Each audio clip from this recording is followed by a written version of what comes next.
जनाब स्पीकर साहब,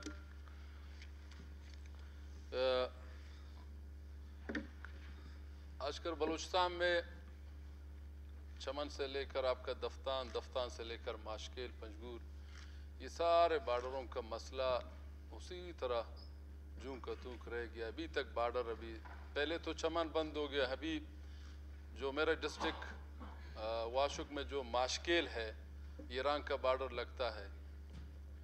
यकीन करें जनाब स्पीकर साहब, और कोई रोज़गार नहीं है आवाम के साथ, यही पेट्रोल और डीज़ल है।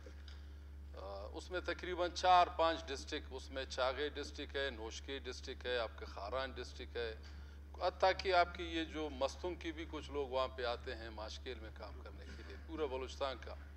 अभी यकीन करते हैं जनाब स्पीकर साहब, ये दिन में तकरीबन 200, 300, 400 फ़ोन आते हैं। खुदारा आप हमें नौकरी तो नहीं दे सकते हैं, इस बार्डर के बारे में असेंबली फोरम में उठें, बात करें कि हमारे बार्डर तो खोलें कम अज़ कम।